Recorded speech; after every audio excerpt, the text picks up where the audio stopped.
ضلالة وكل ضلالة في النار فأعوذ بالله من الشيطان الرجيم بسم الله الرحمن الرحيم ومن أظلم ممن افترى على الله الكذب وهو يدعى إلى الإسلام والله لا يهدي القوم الظالمين صدق الله تعالى وصدق رسوله النبي الأمي الكريم ونحن على ذلك لمن الشاهدين والشاكرين والحمد لله رب العالمين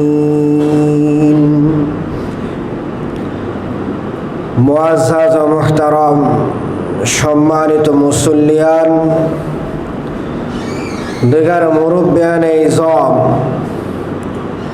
বিভিন্ন জায়গা থেকে আগত ইসলাম প্রিয় ভাই ও বন্ধুরা মা ও বোনেরা, আমরা আল্লাহ সুবহানাহু ওয়া তাআলার মহান দরবারে শুকরিয়া আদায় করি, যার অশেষ মেহেরবানিতে প্রতি জুমার মতো আজকেও জুমার সালাত আদায় করার উদ্দেশ্যে মসজিদে আসতে পেরেছি। সেই জন্য বলে আলহামদুলিল্লাহ। সম্মানিত উপস্থিতি, আজকের খুতবাতুল জুমার আলোচনার বিষয়বস্তু হলো আল্লাহ রব্বুল আলামিন যাদেরকে হেদায়েত দেন না তাদের পরিচয়ের ব্যাপারে।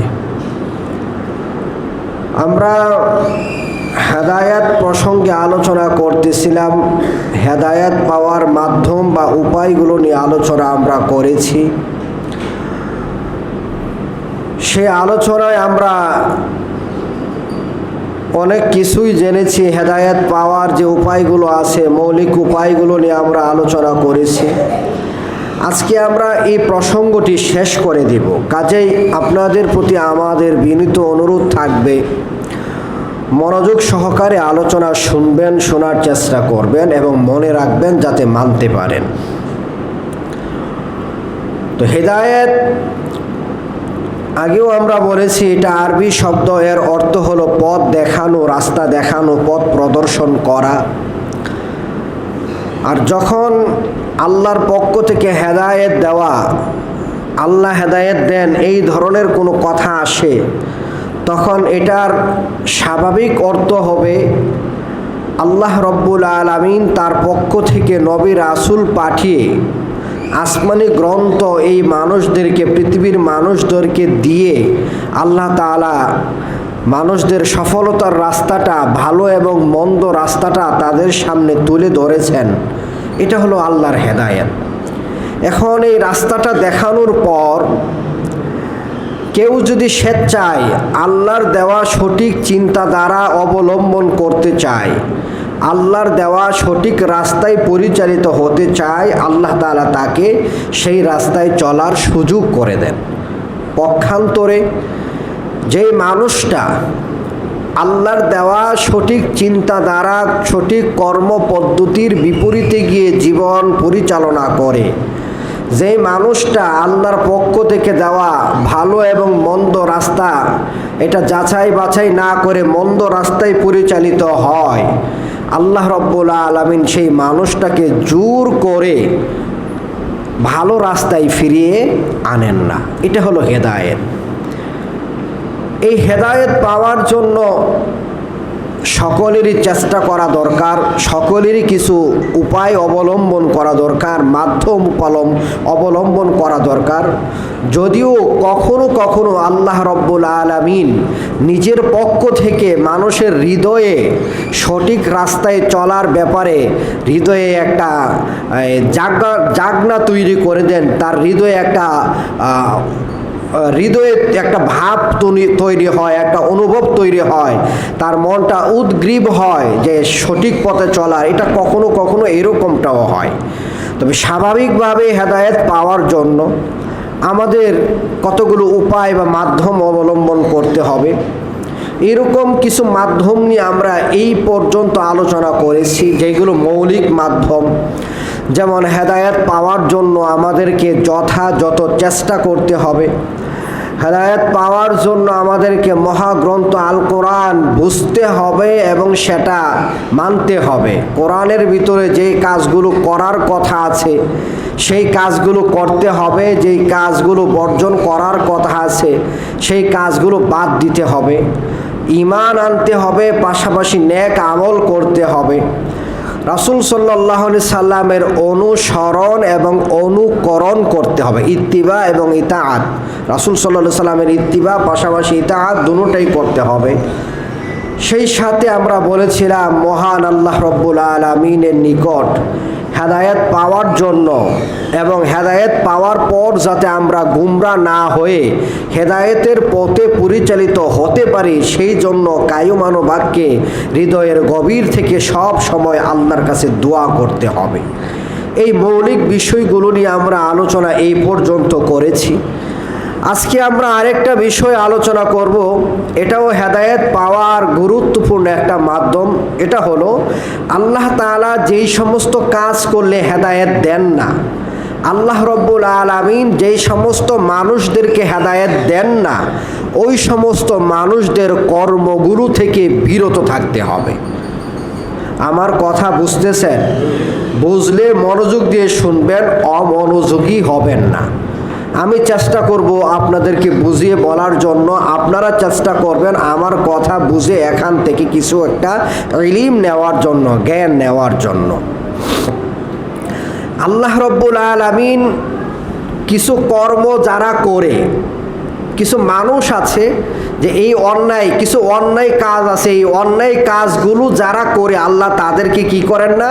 হেদায়েত দেন না। এই মর্মে আল্লাহ তাআলা কোরআনে নিজে বলেছেন আল্লাহ তাআলা এই ধরনের মানুষদেরকে হেদায়েত দেন না। এখন যেই কর্মগুলো করলে আল্লাহ হেদায়েত দেন না, যেই মানুষদের কর্মগুলো করলে আল্লাহ হেদায়েত দেন না, এই সমস্ত কর্মগুলো না করা, এই সমস্ত মানুষদের অন্তর্ভুক্ত না হওয়া, এটাও হেদায়েত পাওয়ার গুরুত্বপূর্ণ একটা মাধ্যম। এই আলোচনাটাও আমাদের আস্তে আস্তে করা দরকার ছিল, যেহেতু সামনে আমাদের ঈদুল আজহা, জিলহজ মাসের আমল নিয়ে আলোচনা করা দরকার, আবার কোরবানির মাসাইল নিয়ে আলোচনা করা দরকার। সেই কারণে আজকে আমরা এই প্রসঙ্গটা শেষ করে দিচ্ছি, ঈদের পর পর্যন্ত আর আমরা নিচ্ছি না। তো এক জুমাতেই আজকে যেহেতু অনেকগুলো বিষয় আলোচনা হবে, মনোযোগ সহকারে শুনবেন।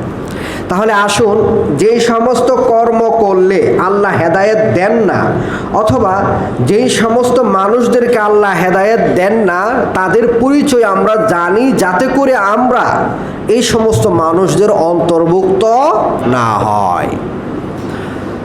আল্লাহ তাআলা যেই সমস্ত মানুষদেরকে হেদায়েত দেন না, তার প্রথমেই আছে ওই সমস্ত মানুষ যারা আল্লাহ রব্বুল আলামিনের আয়াতকে অস্বীকার করে, যারা আল্লাহর আয়াতকে অস্বীকার করে, অথবা যারা কাফির। আল্লাহ রব্বুল আলামিন কাফির শ্রেণীর মানুষদেরকে কি করেন না? হেদায়েত দেন না। এই মর্মে আল্লাহ তাআলা এখানে উল্লেখ করেছেন। যেমন আল্লাহ তাআলা কোরআনের মধ্যে বলেন, সূরা নাহলের 104 নম্বর আয়াতে আল্লাহ বলেন, ইন্নাল্লাযীনা লা ইউমিনুনা বিআয়াতিল্লাহি লা ইয়াহদিহিমুল্লাহু ওয়া লাহুম আযাবুন আলীম। যে আল্লাহ তাআলা বলতেছেন, ইন্নাল্লাযীনা লা ইউমিনুনা বিআয়াতিল্লাহ, আল্লাহ রব্বুল আলামিনের আয়াতকে যারা বিশ্বাস করে না, নিশ্চয় যেই সমস্ত মানুষ আল্লাহর আয়াতকে বিশ্বাস করে না। যেমন মনে করেন, আল্লাহর আয়াত বলতে আল্লাহর সকল নিদর্শনকে বোঝানো যায়, তবে এখানে বিশেষভাবে মহাগ্রন্থ আল কোরআনের আয়াতগুলো উদ্দেশ্য। যারা আল্লাহ তাআলা কোরআনে যেই সমস্ত বিধিবিধান নাজিল করেছেন, এটা আল্লাহর পক্ষ থেকে আসা, এটা বিশ্বাস করতে না চায়, কোরআনের ব্যাপারে যাদের সন্দেহ আছে, কোরআনের উপর আমল করলে কি লাভ হবে, এরকম দুদুল্যমনা যাদের ভিতরে আছে, ভাববেন না এটা শুধু কাফের যারা তাদেরকেই বলা হচ্ছে। আমার কথা বুঝতেছেন? শুধু কাফের যারা, তারাই আল্লাহর আয়াত অস্বীকার করে, মুসলমান অস্বীকার করে না, এইরকম কিন্তু না। যারা নিজেদেরকে মুসলমান দাবি করে তারাও আল্লাহর আয়াতকে অস্বীকার করতে পারে। কিভাবে? কোরআনে আল্লাহ তাআলা একটা কথা বলেছেন, এটা করলে সেটা হবে, এমন করলে এই শাস্তি হবে, এইভাবে চললে আল্লাহ এই ফজিলত দিবেন। এখন আপনার মনে যদি সন্দেহ জাগে যে এটা করলে এটা হবে, এটা কেমন কথা, তাহলে আপনিও কি করলেন? আল্লাহর আয়াতকে আপনিও অস্বীকার করলেন। কোরআনের আয়াতের ব্যাপারে যদি আপনার ভিতরে কোনো সন্দেহ থাকে, কোরআনের আয়াতের কার্যকারিতার ব্যাপারে আপনার মনে যদি কোনো দুর্বলতা থাকে, কোনো সন্দেহ থাকে, আপনার মনে কোনো দুর্বলতা থাকে, তাহলে আপনিও এই শ্রেণীর অন্তর্ভুক্ত হবেন। যার কারণে মুসলমান, যাদেরকে আজকে বর্তমান বহু মুসলমান নিজেদেরকে মুসলমান দাবি করে, কিন্তু কোরআনের বিধান আল্লাহ বলেছেন কিন্তু এটাকে তারা হালকাভাবে নেওয়ার কারণে আজকে তারা হেদায়েত পায় না। আমরা বহু মানুষ কোরআনের বিধানকে আমরা হালকাভাবে নেই, আর এটা করলে কি হবে, এটা তো আছে, বলা আছে, কি হয়েছে, এমনও বলে। একদিন আমাকে এখানেই তো একজন বলছিল, কথাবার্তা হওয়ার পেছনে আমাকে দাঁড় করাইছে, দাঁড়াইলাম তো বলল যে ভাই নামাজের কথা, আল্লাহ নামাজের কথা কি ইসলামে আছে না? একজন আমাকে বলল। আমি বললাম যে আছে। তো আরেকজন বলল যে কোথায়? সাথের মানুষটা বলতেছে কোথায় আছে, কে বলেছে? আমরা তো আল্লাহই তো বলেছেন, মহাগ্রন্থ আল কোরআনের মধ্যে আছে। আল্লাহ যে বলেছেন সেটাকে আপনি শুনেছেন না আল্লাহ বলার সময় আপনি দেখেছেন? আমাকে বলতেছে এখানে যে আল্লাহ যে বলেছে সেটাকে আপনার কানে আপনি শুনেছেন, নাকি আল্লাহ বলছে নামাজ পড়ার কথা, বলার সময় আপনি কাছে ছিলেন, আপনি দেখেছেন? এই মানুষটাও নিজেকে মুসলমান দাবি করতেছে। সে কিভাবে মুসলমান হয় যে এই মানুষটা কোরআনের বিধানের ব্যাপারে, কোরআনের আয়াতের ব্যাপারে তার ভিতরে সন্দেহ আছে? এই মানুষটাও তো নিজেকে মুসলমান দাবি করে। তো এটাই বললাম, শুধু কাফেররাই আল্লাহর আয়াতকে অস্বীকার করে এইরকম নয়। মুসলমান দাবিদার বহু মানুষ আল্লাহর আয়াতকে অস্বীকার করে। মৌখিকভাবে যদি বলা হয় তারা বলবে আমরা অস্বীকার করি না, কোরআনকে অস্বীকার কিভাবে করা যায়, কিন্তু আমলের ক্ষেত্রে আল্লাহর একটা বিধান বলা হলে সেটাকে তারা বিশ্বাস করতে চায় না, সেটাকে তারা পছন্দ করতে চায় না, সেটাকে তারা অপছন্দের চোখে দেখে। এটাই হলো কোরআনের আয়াতকে অস্বীকার করা। এই ধরনের মানুষ হেদায়েত পাবে না। আল্লাহ নিজে বলেছেন ইন্নাল্লাযীনা, নিশ্চয় ওই সমস্ত মানুষ যারা লা ইউমিনুনা বিআয়াতিল্লাহ, যারা আল্লাহর আয়াতকে বিশ্বাস করে না, লা ইয়াহদিহুমুল্লাহ, আল্লাহ তাদেরকে হেদায়েত দিবেন না। ওয়ালাহুম আযাবুন আলীম, আর তাদের জন্য রয়েছে যন্ত্রণাদায়ক শাস্তি। তাদের জন্য রয়েছে যন্ত্রণাদায়ক শাস্তি। আল্লাহ তাআলা আল কোরআনের সূরা বাকারার 264 নম্বর আয়াতের শেষের দিকে বলেন, আল্লাহু লা ইয়াহদিল কওমাল কাফিরিন, যারা আল্লাহর বিভিন্ন বিধানকে অস্বীকার করে, যারা কাফের শ্রেণীর মানুষ, আল্লাহ তাআলা তাদেরকে কি করেন না? হেদায়েত দেন না। তাহলে যারা কুফরি করবে, যারা মহাগ্রন্থ আল কোরআনের আয়াতকে অস্বীকার করবে, যারা কোরআনের বিধানের ব্যাপারে সন্দেহ পোষণ করবে, যারা আল্লাহর আয়াত, কোরআনের কোনো বিধান, এই বিধান এটা আসলে কার্যকর হবে কি না, এটা কি হবে না হবে, এরকম কোনো সন্দেহ পোষণ করে, কারো ভিতরে দুর্বলতা থাকে, এই শ্রেণীর মানুষদেরকে আল্লাহ কি করবেন না? হেদায়েত দিবেন না। আমাদেরকে ভাবতে হবে আমাদের মনোভাব এইরকম কিনা। আল্লাহর একটা বিধান আমাদের সামনে বলা হলে এটাকে আমরা হালকাভাবে নেই কিনা, এরকম চিন্তা আমাদের ভিতরে আছে কিনা সেটা ভেবে দেখা দরকার আমাদের। এরকম থাকলে সেখান থেকে ফিরে আসা দরকার। 2 নাম্বার, আল্লাহ রব্বুল আলামিন ফাসিক মানুষ যারা, তাদেরকে আল্লাহ তাআলা হেদায়েত দেন না। এখানে একটু আমাদের কিছু বিষয় বুঝতে হবে। কাদেরকে আল্লাহ হেদায়েত দেন না বলেন তো? ফাসিককে। ফাসিক কাকে বলে? ফাসিক কাকে বলে এটা আমাদের বুঝতে হবে। আমরা ফাসিক বলতে কাদেরকে বুঝি? আমাদের অবস্থা হলো এরকম, কোনো আলেম যদি কোনো গুনাহ করে ফেলে ওই আলেমকে আমরা ফাসিক মনে করি। মানুষের অবস্থা এরকম, কোনো ভালো মানুষ, একজন ভালো মানুষ, সে তাকওয়াবান মানুষ, ভালোভাবে চলার চেষ্টা করে, হঠাৎ করে তার দ্বারা কোনো অন্যায় হয়ে গেল, এই মানুষটাকে ফাসিক মনে করে, এটা সমাজে খুব হাইলাইট হয়। ফাসিক এটা আরবি শব্দ, এর অর্থ হলো পাপাচার করা, পাপাচারী। ফাসিক মানে যে পাপিষ্ট, যে পাপী, তাকে বলা হয় ফাসিক। আমরা যদি পারিভাষিকভাবে এটা বুঝতে চাই, যেই মানুষটা কবিরা গুনাহের সাথে জড়িত সেই মানুষটাই ফাসিক। যেই মানুষটা কবিরা গুনাহের সাথে জড়িত সেই মানুষটা কি? ফাসিক। হ্যাঁ, আপনি হঠাৎ করে আপনার দ্বারা আপনি কবিরা গুনাহ থেকে বাঁচার চেষ্টা করেন, আপনি গুনাহ থেকে বাঁচার সর্বাত্মক প্রচেষ্টা করেন, হঠাৎ করে আপনার দ্বারা গুনাহ হয়ে গেল, আপনি তওবা করে ফিরে আসলেন, আপনার কথা ভিন্ন। কিন্তু আপনি বারবার বিভিন্ন ধরনের কবিরা গুনাহের সাথে জড়িত হন, তাহলে আপনি তো তাকওয়াবান মানুষ না, আপনি পরহেজগার মানুষ না, আপনি ফাসিকদের অন্তর্ভুক্ত। আর আমাদের সমাজের 99% মানুষ ফাসিক, 99% মানুষ ফাসিক।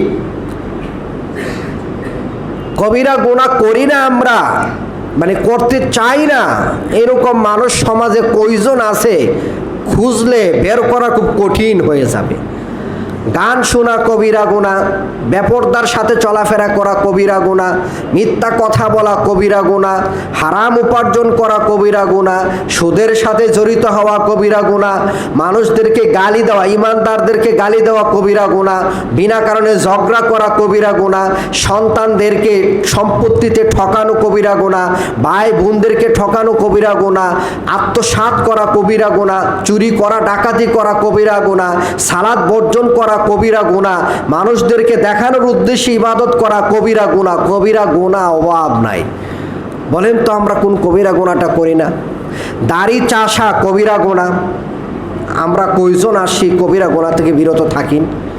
টাকটুন নিচে পুরুষদের জন্য কাপড় পরা কবিরা গুনাহ, পুরুষদের জন্য মহিলাদের বেশ ধারণ করা কবিরা গুনাহ, নারীদের জন্য পুরুষদের পোশাক পরা, পুরুষদের বেশ ধারণ করা কবিরা গুনাহ। মেয়েরা যদি প্যান্ট পরে, গেঞ্জি পরে, ফতোয়া পরে, এটা কবিরা গুনাহ হবে। আপনার ব্রু প্লাক করা, নারীদের ব্রু হোক পুরুষদের ব্রু হোক তুলে ফেলা কবিরা গুনাহ। দাঁত ফাঁক আছে, এটাকে চিকন ফাঁক বন্ধ করা, গণ আছে, এটাকে ফাঁক করা কবিরা গুনাহ। শরীরে উল্কি আঁকা কবিরা গুনাহ, দাড়িতে চুলে কালো খেজাব লাগানো, এটা কবিরা গুনাহ। এরকম বহু কবিরা গুনাহ আছে। আমরা কয়জনে কবিরা গুনাহ থেকে বিরত থাকি? তাহলে চিন্তা করেন, মা বাবাকে কষ্ট দেওয়া কবিরা গুনাহ, মায়ের অধিকার মাকে না দেওয়া, বাবার অধিকার বাবাকে না দেওয়া, স্ত্রীর অধিকার স্ত্রীকে না দেওয়া কবিরা গুনাহ, সন্তানকে সন্তানের অধিকার না দেওয়া কবিরা গুনাহ। মানে কবিরা গুনাহর সাথে আমরা প্রত্যেক দিন সকাল থেকে সন্ধ্যা পর্যন্ত, ঘুমানোর আগ পর্যন্ত, ঘুম থেকে ওঠার পর ঘুমানোর আগ পর্যন্ত আমরা সারাদিন কি পরিমাণ কবিরা গুনাহ করি। যদি আমরা কবিরা গুনাহের লিস্ট আমাদের কাছে থাকে, কবিরা গুনাহর পরিচয় আমাদের জানা থাকে, তাহলে বুঝতে পারবো আমরা কি পরিমাণ কবিরা গুনাহের সাথে জড়িত। তাহলে কবিরা গুনাহ যে করবে, হঠাৎ করে হয়ে গেল, তওবা করে ফিরে আসলো, তাকে ফাসিক বলা হবে না। যেহেতু আল্লাহ রাসূল সাল্লাল্লাহু আলাইহি ওয়াসাল্লাম তাকওয়াবান মানুষদের সংজ্ঞায় বলেছেন, তাকওয়াবান মানুষ হলো যে গুনাহ করে না, লা ইসমা ফিহি, তার মধ্যে কোনো গুনাহ নাই। মানে সে হঠাৎ করে, মানুষ তো, তার মধ্যে কোনো গুনাহ নাই। তার মানে কি মানুষ কি গুনাহ করবে না? বলেন তো, মানুষের দ্বারা কি গুনাহ হবে না? হবে। কারণ আল্লাহ রব্বুল আলামিন আমাদেরকে তৈরি করেছেন, সৃষ্টি করেছেন যেই সমস্ত উপাদান দিয়ে, এর মধ্যে একটা ক্ষমতা হলো, যেই সমস্ত ক্ষমতা দিয়ে আমাদেরকে তৈরি করেছেন, সৃষ্টিগত যে বৈশিষ্ট্য আমাদের ভিতরে আছে, এর মধ্যে একটা হলো পাপ করার মানসিকতা। পাপ করার মানসিকতা আমাদের ভিতরে থাকবে, মানুষের দ্বারা পাপ হয়ে যাবে, মানুষ আবার তওবা করে ফিরে আসবে। মানুষের ভিতরে পাপ করার প্রবণতা আছে বলেই মানুষ পরীক্ষার বস্তু। ফেরেশতাদের ভিতরে পাপ করার কোনো প্রবণতা নাই, যার কারণে ফেরেশতা থাকার পরেও আল্লাহ মানুষদেরকে, জিনদেরকে এই বৈশিষ্ট্য দিয়ে, পাপ করার প্রবণতা দিয়ে, এই বৈশিষ্ট্য দিয়ে তৈরি করলেন যে এটার ক্ষমতা থাকার পরেও কে এটা থেকে বিরত থাকে, এটাই যাচাই করবেন। তা আমাদের দ্বারা পাপ হয়ে যেতে পারে, এটা অস্বাভাবিক কিছু না। তবে পাপ করব বা পাপ করে তওবা করে ফেলবো, এমন মানসিকতা আমাদের ভিতরে থাকলে হবে না। আমি আপনি সমাজে চলতেছি, চেষ্টা করতেছি যাতে অন্যায় না হয়। হঠাৎ করে অন্যায় হয়ে গেল, আবার তওবা করে ফিরে আসলাম। এটা হলো আল্লাহর চাওয়া, এটা হলো রাসূলের আদর্শ, এটা হলো রাসূলের চাওয়া। আর রাসূল সাল্লাল্লাহু আলাইহি ওয়াসাল্লামের হাদিসে এসেছে, আত্তাইবু মিনাজ যামবি কামাল্লা যামবা লাহু। হঠাৎ করে কেউ যদি কবিরা গুনাহের সাথে জড়িত হয়েই যায়, গুনাহ করার পর সে যদি সত্যিকার অর্থে তওবা করে ফিরে আসে, এই মানুষটা যেন ওই রকম যার কোনো পাপ নাই। গুনাহ থেকে তওবাকার এইরকম তার যেন কোনো পাপই নাই, আল্লাহ তাকে মাফ করে দিয়েছে, নিষ্পাপের মতো হয়ে যায়। হঠাৎ করে তো গুনাহ হয়ে গেল, গুনাহ করতে চান না, গুনাহ হয়ে গেল, আপনি ফিরে আসলেন বোঝার সাথে সাথে আপনার বিধান ভিন্ন, কিন্তু আমাদের অবস্থা হলো গুনাহকে আমরা গুনাই মনে করতে চাই না, গুনাহকে আমরা গুনাই মনে করতে চাই না। সারাদিন গুনাহের মধ্যে জড়িত, তারপরও আমার থেকে ভালো মানুষ, সৎ মানুষ, তাকওয়াবান মানুষ আর একটাও নাই। আমাদের মনোভাবটা এরকম, সারাদিন গুনাহ করে তারপরে বলে আমি একটা গুনাহও করি না। আমরা তো গুনাহ করি না। তো যারা কবিরা গুনাহ করবে তারা হলো ফাসিক। এখন একজন কবিরা গুনাহ করার পর তওবা করে ফিরে আসলো, তার কথা ভিন্ন, আমি বারবার বলতেছি। আর আরেকজন মানুষ সে বিভিন্ন ধরনের গুনাহের সাথে জড়িত, সেখান থেকে তওবা করে ফিরে আসে না, গুনাহ করতেছে বারবার, এটা নিয়ে তার মাথা ব্যথা নাই, এটা নিয়ে তার চিন্তা নাই, সে গুনাহের উপরেই মানে তার দিন রাত্রি সময় কাটে গুনাহের উপরেই, বারবার প্রতিনিয়ত সে কবিরা গুনাহ করে। এই মানুষটা হলো পাপিষ্ট, এই মানুষটা হলো পাপাচারী, এই মানুষটা হলো ফাসিক। এই ধরনের মানুষকে আল্লাহ হেদায়েত দেন না। মানে যারা গুনাহে জড়িত, এটার জন্য তাদের ভিতরে খারাপ লাগে না, ফিরে আসার চিন্তা তাদের ভিতরে আসে না, তওবা করে ফিরে আসে না, আল্লাহ এই ধরনের মানুষকে হেদায়েত দেন না, যার সংখ্যা আমাদের সমাজে খুব বেশি। আল্লাহ তাআলা এই ব্যাপারে কোরআনে বলেছেন যে আল্লাহু লা ইয়াহদিল কওমাল ফাসিকিন, সূরা সফের 5 নম্বর আয়াত। আল্লাহ ফাসিক সম্প্রদায়কে কি করেন না? হেদায়েত দেন না। অতএব এটা আমাদেরকে এই ক্ষেত্রেও আমাদেরকে সতর্ক থাকতে হবে। 3 নাম্বার, যারা জালিম তাদেরকে আল্লাহ রাব্বুল আলামিন কি করেন না? হেদায়েত দেন না। জালিম, এই পৃথিবীর সবচেয়ে বড় জালিম হলো যারা আল্লাহর ব্যাপারে মিথ্যা আরোপ করে। তারা এই পৃথিবীর সবচেয়ে বড় জালিম হলো যারা আল্লাহর ব্যাপারে কি করে? মিথ্যা আরোপ করে। তারা আল্লাহর ব্যাপারে মিথ্যা আরোপ করা মানে, আল্লাহ বলেছেন কুল হুয়াল্লাহু আহাদ, আল্লাহ এক। আল্লাহ বলেছেন যে লা ইলাহা ইল্লাল্লাহ, কোরআনে এসেছে, সূরা তাহার মধ্যে এসেছে আল্লাহু লা ইলাহা ইল্লাল্লাহ ওয়া লাহুল আসমাউল হুসনা। আল্লাহ তিনি, যার কোনো কি নাই, যিনি ছাড়া সত্যিকারের কোনো ইলাহ নেই, মাবুদ নেই, ইবাদত পাওয়ার উপযুক্ত কেউ নেই। মানে আল্লাহর ক্ষমতায়, আল্লাহর অধিকার পাওয়ার বেলায়, আল্লাহর নামে, আল্লাহর গুণাবলীতে আল্লাহ এক। এখন কেউ যদি মৌখিকভাবে সরাসরি স্বীকৃতি দেওয়ার মাধ্যমে হোক অথবা আমল দিয়ে হোক, যেটা দিয়ে বোঝা যায় আল্লাহর অংশীদার আছে, এরকম কোনো কাজ করে, এরকম কোনো কথা বলে, অথবা আল্লাহর ব্যাপারে মন্দ কোনো ধারণা পোষণ করে, তাহলে সে আল্লাহর ব্যাপারে মিথ্যা আরোপ করলো।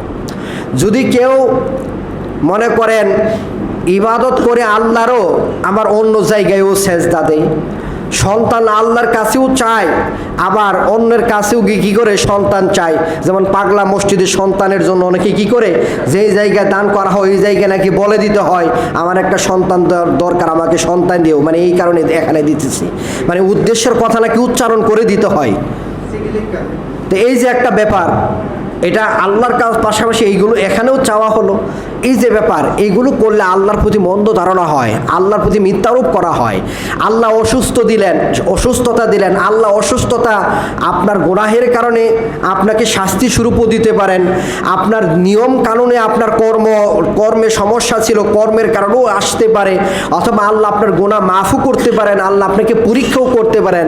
অর্থাৎ যেই কারণে আসুক, আল্লাহ রাব্বুল আলামিনের উপরে দোষারোপ করা যাবে না, যেহেতু আল্লাহ বলে দিয়েছেন যে বিপদ আপদ আসে এটা তোমাদের হাতের কামাই, এটা মানুষের হাতের কামাই। মানুষের কর্মের কারণে জলভাগ স্থলভাগ সব জায়গায় ফিতনা ফাসাদ বিপর্যয় সৃষ্টি হয়েছে। অতএব আমরা অসুখ হলে আল্লাহ এটা কি করলা এরকম বলা যাবে না। একটা যুবক ছেলে মারা গেল, হায় হায় আল্লাহ এটা কি করলো, এটা গেল নিসিন বুইরাটারেই নিত, এই ধরনের কথা যে সমাজে আছে, এই ধরনের কথা বলা মানে কি আল্লাহর সাথে আল্লাহর প্রতি কি করা? মিথ্যা আরোপ করা। তো আল্লাহর প্রতি মিথ্যা আরোপ মানুষ বিভিন্নভাবে করে।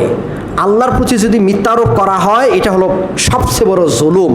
আল্লাহ নিজে বলেছেন অমান আজলামু, তার চেয়ে বড় জালেম আর কে, মিম্মান ইফতারা আলাল্লাহিল কাযিব, যে আল্লাহর ব্যাপারে মিথ্যা আরোপ করে। শিরিক করা এটাও মিথ্যা আরোপ করে। এই কারণে আল্লাহ শিরিককে বলেছেন ইন্না শিরকা লা যুলমুন আযীম, শিরিক হলো পৃথিবীর সবচেয়ে বড় জুলুম, কারণ এটা আল্লাহর ব্যাপারে মিথ্যা আরোপ করা হয়। আল্লাহ বলেছেন আল্লাহ এক, শিরিক করার দ্বারা বোঝানো হয় আল্লাহ এক না, মানে আল্লাহর ব্যাপারে মিথ্যা আরোপ করা হয়, মিথ্যা কথা বলা হয়। এই কারণে আল্লাহ শিরিককে সবচেয়ে বড় জুলুম বলেছেন। আবার কিছু মানুষ আছে মানুষদের উপরে জুলুম করে, তাদের স্বভাবই হলো মানুষদের উপর জুলুম অত্যাচার করে মানুষদেরকে শোষণ করা। এই শ্রেণীর জালিম যারা, তাদেরকে মানে এরা এবং আল্লাহর প্রতি যারা মিথ্যা আরোপ করে এরা, সব শ্রেণীর জালিম যারা, এদেরকে আল্লাহ কি করেন না? হেদায়েত দেন না।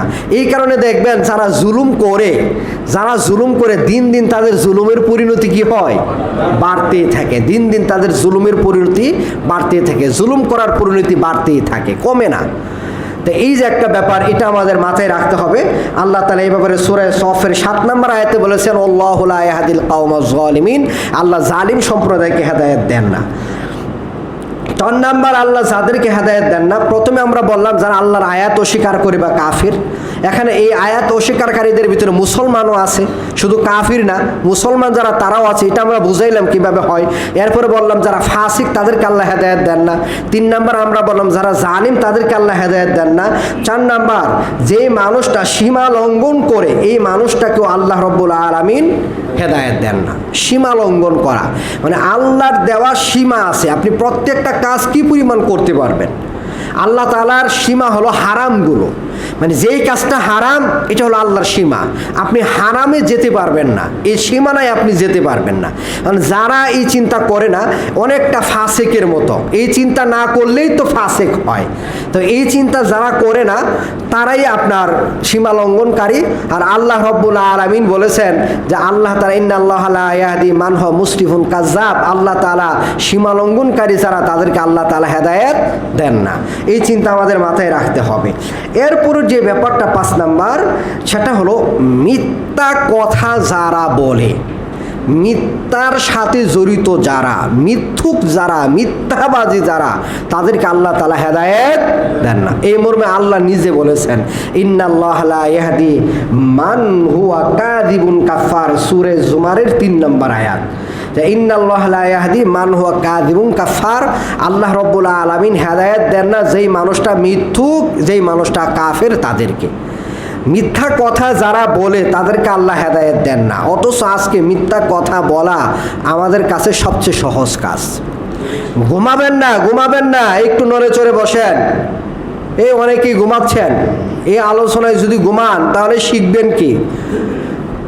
এটা তো শিক্ষামূলক একটা আলোচনা, জুমার খুতবা। আমাদের এখানে তো আমরা আজে বাজে কোনো কথা বলি না, শিক্ষণীয় বিষয়গুলোই বলার চেষ্টা করি। তো ঘুমালে তো আর আপনি বুঝবেন না। আল্লাহ বলতেছেন সূরা জুমারের ৩ নম্বর আয়াতে, আল্লাহ হেদায়েত দেন না যেই মানুষটা কাযিব মানে মিথ্যাবাদী, যেই মানুষটা কাফির। কাফিরের কথা আমরা বললাম, যেই মানুষটা মিথ্যুক বা মিথ্যাবাদী, মিথ্যা কথা বলে, এই মানুষটাকে আল্লাহ হেদায়েত দেন না, সঠিক পথের দিশা দেন না। তাহলে আল্লাহর কাছে মিথ্যা কথা বলা অনেক কঠিন অপরাধ।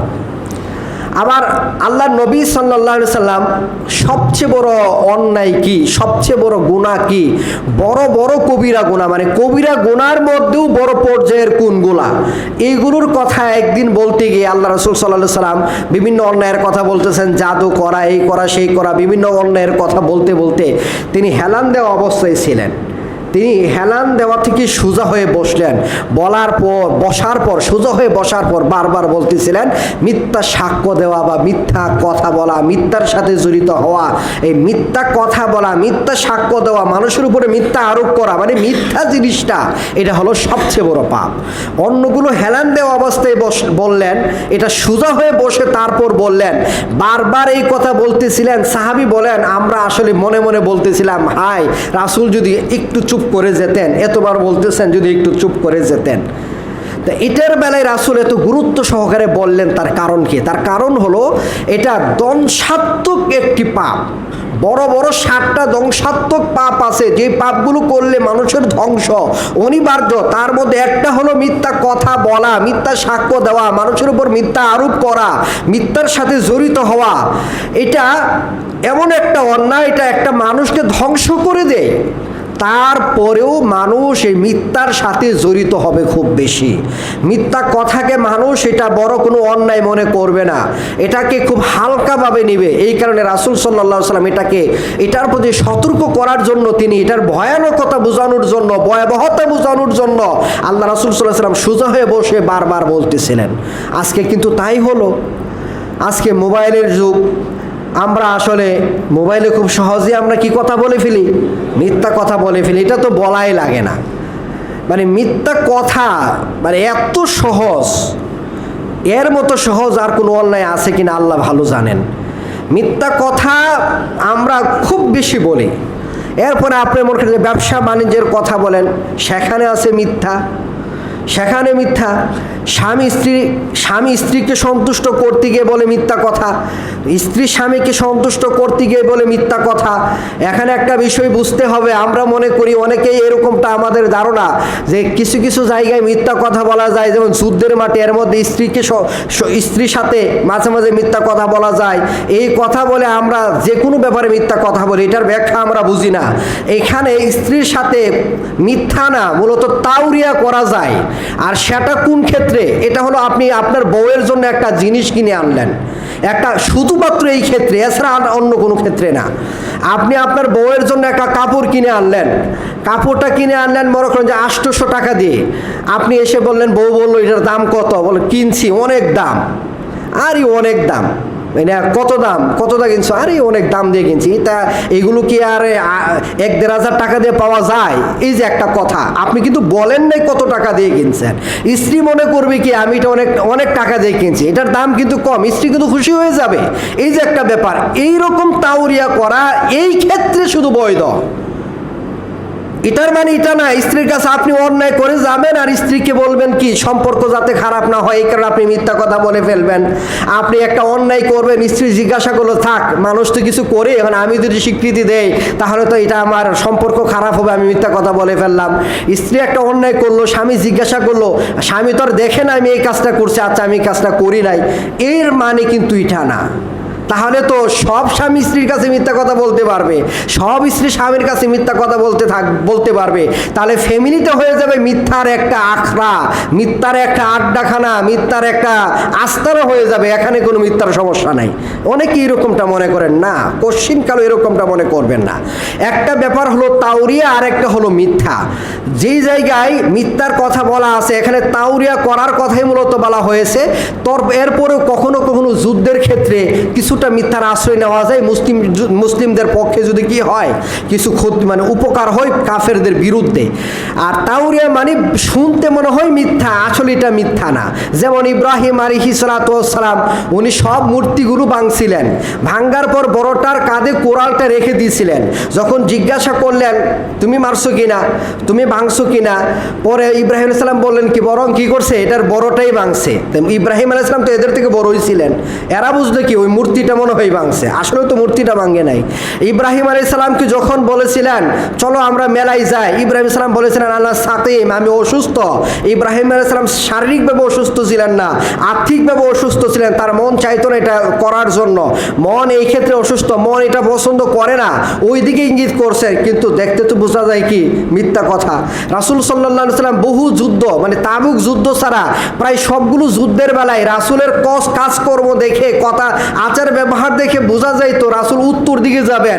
আসলে রাসূল যখন যাইতেন তখন দেখা যেত রাসূল দক্ষিণ দিকে যাইতেন, মানুষ সবাই বুঝতো উত্তর দিকে যাইতেন। এটা হলো তাউরিয়া, এটাকে বলা হয় তাউরিয়া। মিথ্যার মতো আসলে কি না, মিথ্যা না, এটা মনে রাখতে হবে। মিথ্যা এটা হলো বিভিন্ন পাপ মানে পাপের একটা মূল আমরা বলতে পারি, মায়ের মতো। রাসূল সাল্লাল্লাহু আলাইহি ওয়াসাল্লাম বলেছেন মিথ্যার স্থান হলো জাহান্নাম।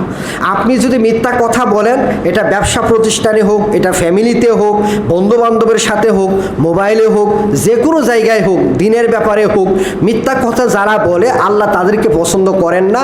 মিথ্যা কথা যারা বলে এরা একটা সময়ে আল্লাহর খাতায় মিথ্যুক হিসাবে পরিচিতি পেয়ে যায়। আল্লাহর খাতায় তার নামটা মিথ্যুকদের কাতারে লেখা হয়। তখন আল্লাহ তাআলার ফেরেশতারা ওই মানুষটাকে ঘৃণা করতে থাকেন এবং এই ফেরেশতাগুলো দুনিয়ার মানুষের মুখে মুখে, দুনিয়ার মানুষের হৃদয়ে এটা উদ্রেক করে দেন, এটা জানায় দেন যে এই মানুষটা মিথ্যাবাদী। একটা সময় মানুষ বুঝে দাঁড়িয়ে তো অনেক মিথ্যা কথা কয়। সব মানুষকে কিন্তু একটা মানুষ পরিচিত মানুষ একটা মানুষকে দেখলে অনেকে বলবে আরে তার তো কোনো কথার স্টেশন নাই, একবার এক এক কথা বলে। এই কথাটা কিন্তু সব মানুষের ব্যাপারে মানুষ বলে না। যে মানুষটা বারবার এই ধরনের অন্যের সাথে জড়িত হয় তার ব্যাপারে এই কথা বলে, এটা আল্লাহর পক্ষ থেকে গজব। ফেরেশতাদের মাধ্যমে আল্লাহ তাআলা মানুষের ভিতরে এটা জানায়া দিচ্ছেন। আর আল্লাহ তাআলা কোরআন সরাসরি বলেই দিয়েছেন সূরা জুমারের 3 নম্বর আয়াতে, মৃত্যুকদেরকে আল্লাহ হেদায়েত দেন না। তাহলে আমরা 5টা জানলাম। 6 নাম্বার, যারা গুমরাহির অন্ধকারে ডুবে থাকে, যারা গুমরাহির অন্ধকারে ডুবে থাকে, মানে যারা গুমরাহিতে আছে, এটার ব্যাপারে কোনো চিন্তা নাই, এটার ব্যাপারে কোনো ফিকির নাই, এটা থেকে ফিরে আসার কোনো তাদের ধ্যান ধারণা নাই, আসলে এটা কি বৈধ না অবৈধ এই ধরনের কোনো তাদের মাথায় এই ধরনের কোনো কাজ করে না, এই ধরনের মানুষ যারা গুমরাহিতে আছে, এই গুমরাহির ব্যাপারে চিন্তা ফিকির তাদের ভিতরে নাই, আল্লাহ রাব্বুল আলামিন এই শ্রেণীর মানুষদেরকে আল্লাহ তাআলা কি করেন না, হেদায়েত দেন না। এই মর্মে আল্লাহ তাআলা বলেন, ওমা আনতা বিহাদিল উময়ি আন দলালাতিহিম। আল্লাহ তাআলা তার রাসূলকে বলতেছেন, আপনি যেই মানুষটা মূলত চোখ আছে, চোখ থাকার পরেও অন্ধ, যেই মানুষটা গুমরাহির মধ্যে নিমজ্জিত, সে বিভিন্ন ধরনের গুনাহের কাজ করে, বারবার গুনাহের কাজ করতেছে, গুনাহের কাজেই ডুবন্ত আছে, আল্লাহ কি কারণে পৃথিবীতে পাঠাইলেন, এটার জন্যই কি পাঠাইলেন কিনা, না আল্লাহ আমাদেরকে সৃষ্টি করার পিছনে ইবাদতের একটা উদ্দেশ্য আছে, আল্লাহর একত্ববাদ প্রতিষ্ঠার একটা উদ্দেশ্য আছে, এই যে ব্যাপারগুলো চিন্তা করে না, সে তার মতোই জীবনযাপন করতেছে, খাইতেছে, ফিরতেছে, সে ঘর সংসার করতেছে, বাচ্চা কাচ্চা হইতেছে, এইভাবেই চলতেছে। এই ধরনের মানুষ যারা চোখ থাকার পরেও যারা অন্ধ, ইসলামের ব্যাপারগুলো নিয়ে চিন্তা করে না, আল্লাহ তাআলা রাসূলকে বলতেছেন, ওমা আনতা বিহাদ, আপনি এই ধরনের মানুষদেরকে হেদায়েত দিতে পারবেন না, তারা হেদায়েত পাবে না আন দলালাতিহিম, তাদের গুমরাহি থেকে। এই শ্রেণীর মানুষ তাদের গুমরাহি থেকে হেদায়েতের দিকে আসবে না। তার মানে হলো হেদায়েত পাইতে গেলে আমাদের এটার পিছনে সময় ব্যয় করতে হবে, আমাদের কি করা লাগবে, চিন্তা করা লাগবে আমরা গুমরাহিতে আছি কিনা, আমি যেই কাজটা করতেছি সেটা আসলে ইসলাম সমর্থন করে কিনা, এটা ভেবে ভেবে দেখতে হবে। এরপরে আল্লাহ তাআলা বলতেছেন, ইন তুসমিউ ইল্লা মাই ইউমিনু বিআয়াতিনা ফাহুম মুসলিমুন। আর আপনি তো মূলত তাদেরকেই শোনাতে পারবেন আমার কালামগুলো, আমার হেদায়েতের বাণীগুলো, ইসলামের বাণীগুলো কেবল তারাই শুনবে যারা আমার আয়াতগুলোর প্রতি বিশ্বাস স্থাপন করে, যারা ঈমানদার, যারা নিজেকে আমার সামনে আত্মসমর্পণ করে দিয়েছে, যারা আল্লাহর সামনে নিজেকে আত্মসমর্পণ করে দেয়, আল্লাহর বিধানই আমার পালনীয় বিষয়, আমার স্বার্থ এখানে প্রাধান্য পাবে না, ইসলাম যেইভাবে বলে এইভাবেই আমাকে মানতে হবে, এই চিন্তা চেতনা যাদের ভিতরে আছে, যারা আল্লাহর বিধিবিধানের ব্যাপারে যাদের বিশ্বাস আছে, যারা আল্লাহর আয়াতের ব্যাপারে বিশ্বাস স্থাপন করে, যারা পরকালকে বিশ্বাস স্থাপন করে, যারা ঈমানদার, শুধুমাত্র তারাই আমার কালামগুলো শোনে, তারাই শুধু হেদায়েতের বাণীগুলো শোনে, তারাই হেদায়েতের দিকে অগ্রসরগামী, তারাই হেদায়েতের দিকে অগ্রসর হয়। আর যেই সমস্ত মানুষ গুমরাহিতে নিমজ্জিত, পাপ কাজে নিমজ্জিত, যারা তাদেরকে পৃথিবীতে পাঠানোর উদ্দেশ্য নিয়ে, রহস্য নিয়ে চিন্তা ভাবনা করে না, যাদের ভিতরে এই ব্যাপারে ফিকির নাই, এই সমস্ত মানুষকে আপনি হেদায়েত দিতে পারবেন না, তারা হেদায়েত পাবে না। আফসোস, এই মানুষের সংখ্যায় আমাদের সমাজে খুব বেশি, এই মানুষের সংখ্যায় আমাদের সমাজে খুব বেশি। মানুষ মনে করে ইসলাম হলো শুধু মসজিদের মধ্যে, ইসলাম হলো শুধু নামাজ পড়া, রোজা রাখা, টাকা থাকলে হজ করা, জাকাতের উপযুক্ত হলে জাকাত দেওয়া, আর কোনো কিছু ইসলাম মনে করে না। সব সেক্টরে, সব জায়গায় ইসলাম আছে, এটা মানুষ জানেই না। সম্মানিত উপস্থিতি, যাদেরকে আল্লাহ হেদায়েত দেন না, এই প্রসঙ্গে আলোচনা করতে গিয়ে আমরা জানলাম আল্লাহর আয়াতকে যারা বিশ্বাস করে না বা যারা কাফির, আল্লাহ তাদেরকে হেদায়েত দেন না, ফাসিকদেরকে হেদায়েত দেন না, জালিমদেরকে হেদায়েত দেন না, সীমা লঙ্ঘনকারী যারা তারা হেদায়েত পায় না, মিথ্যাবাদী যারা তারা হেদায়েত পায় না, গুমরাহির অন্ধকারে যারা নিমজ্জিত তারা হেদায়েত পায় না। 7 নম্বরে আমরা যেই ব্যাপারটা বলবো সেটা হলো যারা নিজেদের কুপ্রবৃত্তির অনুসরণ করে, সবগুলো আমাদের শীটে দেওয়া আছে, যারা নিজেদের কুপ্রবৃত্তির অনুসরণ করে আল্লাহ তাদেরকেও কি করেন না, হেদায়েত দেন না। আমরা একবার বলেছিলাম আমার আপনার মন যা চায় এটা হলো প্রবৃত্তির অনুসরণ, আর কুপ্রবৃত্তি হলো আমার আপনার মনের বক্র চাহিদাকে মেনে নেওয়া।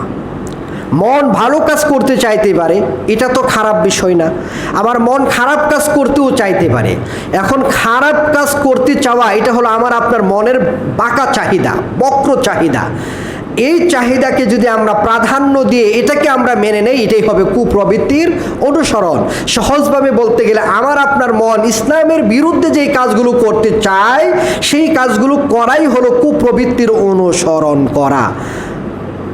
যারা এরকম মন মতো জীবনযাপন করে ইসলামের বিরুদ্ধে গিয়ে, শরীয়তের বিরুদ্ধে গিয়ে, কোরআন সুন্নাহর বিপরীতে গিয়ে মন যেটাকে ভালো মনে করে সে সেটাকেই ভালো মনে করে, মন যেটাকে খারাপ বলে সেটাকে সে খারাপ মনে করে, এই মন মতো জীবন পরিচালনা করে আল্লাহ তাআলা তাদেরকেও কি করেন না, হেদায়েত দেন না। এই মর্মে সূরা কাসাসের 50 নম্বর আয়াতে আল্লাহ আলোচনা করেছেন।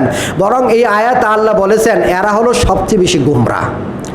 যারা মন মতো জীবনযাপন করে এরা হলো পৃথিবীর সবচেয়ে বেশি গুমরা মানুষ।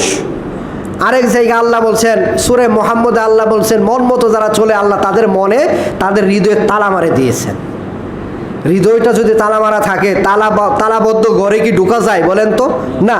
আর হৃদয়টা যদি তালা মারা থাকে, তালাবদ্ধ থাকে, এটার ভিতরে হেদায়েত কি হবে না, ঢুকবে না। এটাই হলো মোহর মারা। যদি মন মতো চলি আল্লাহ মোহর মেরে দিবেন। কার হৃদয়ে যে মোহর মেরে দেন আল্লাহ এটা বলা মুশকিল। এই কারণে আমরা আসলে মন মতো চলতে পারবো না। তো 7 নাম্বার হলো এই বিষয়টা। আর সর্বশেষ আমরা যেই কথাটা বলবো, যেই বিষয়টা ছাড়া এইগুলো তো আছেই, আর এই সকল ক্ষেত্রে আরেকটা বিষয় আছে যেটা খুব গুরুত্বপূর্ণ, যেটা না হলে হেদায়েত পাওয়া যাবেই না, যেটা না হলে হেদায়েতের উপর টিকে থাকা যাবে না, যেটা না হলে আপনি আমি জান্নাতের দিকে অগ্রসর হতে পারবো না, সেটা হলো কোরআন সুন্নাহর ইলম, জ্ঞান। যদিও আমরা একটা পয়েন্ট আমরা বলেছি হেদায়েত পাওয়ার অন্যতম একটা মাধ্যম হলো কোরআন অনুধাবন করা, কোরআন বোঝা, কোরআনের ভিতরে কি আছে সেটা জানা, সেটা জেনে আমল করা, যেটা বর্জনীয় সেটাকে বর্জন করা, এটাই মূলত ইলিম। এরপর আবার আপনাদেরকে আমরা মনে করিয়ে দিতে চাই, ইলিম এমন একটা ব্যাপার, ইসলামের জ্ঞান এমন একটা ব্যাপার যে এটা একদিকে যেরকম এটা অর্জন করতে গেলে আমাদের ধৈর্যের দরকার, আমাদের প্রচেষ্টা দরকার, আমাদের কষ্ট করা দরকার, তারপরে এই জ্ঞানটা অর্জন হবে।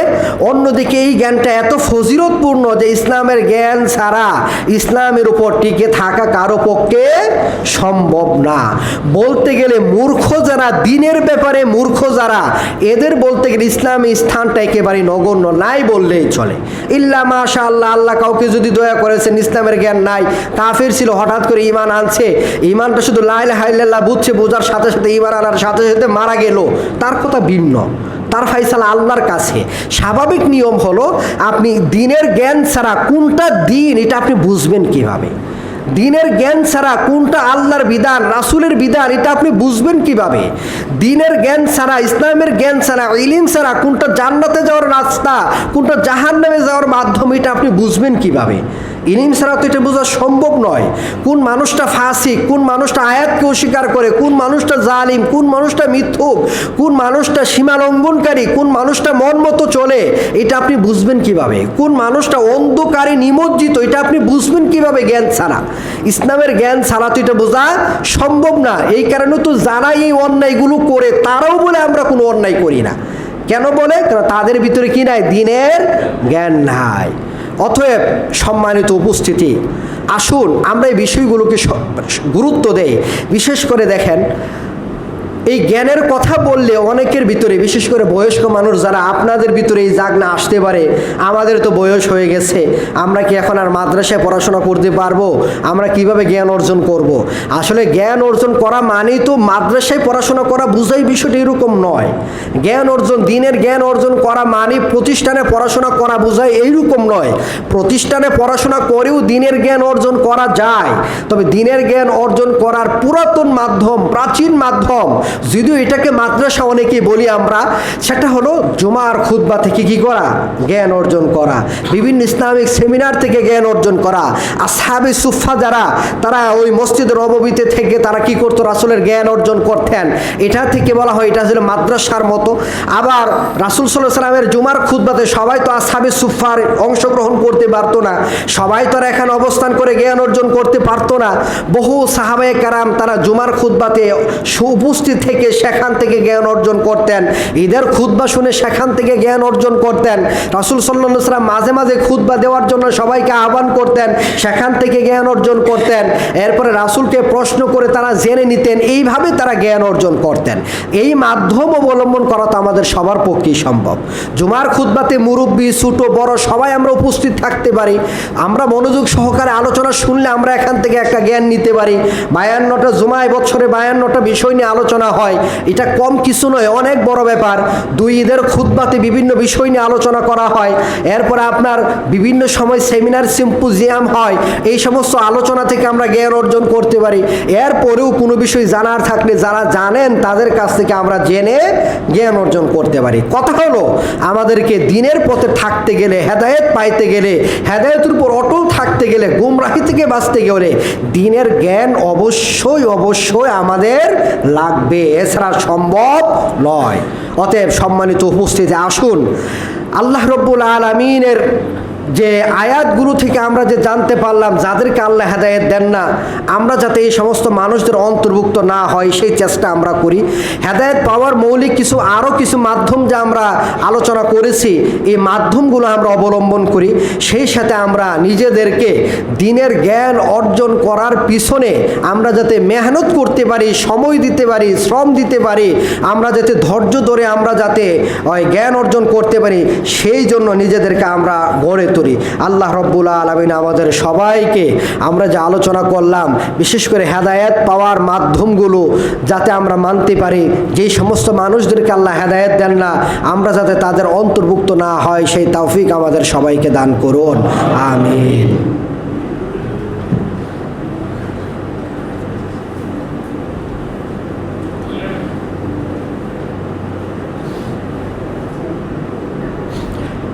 إن الحمد لله والصلاة والسلام على رسول الله وعلى آله وأصحابه أجمعين أما بعد أعوذ بالله من الشيطان الرجيم يا أيها الذين آمنوا صلوا عليه وسلموا تسليما اللهم صل على محمد وعلى آل محمد كما صليت على إبراهيم وعلى آل إبراهيم إنك حميد مجيد اللهم بارك على محمد وعلى آل محمد كما باركت على إبراهيم وعلى آل إبراهيم إنك حميد مجيد اللهم إنا نسألك الهدى والتقى والعفاف والغنى اللهم إنا نسألك علما نافعا ورزقا طيبا وعملا متقبلا اللهم إنا نعوذ بك من عذاب جهنم ونعوذ بك من عذاب القبر ونعوذ بك من فتنة المسيح الدجال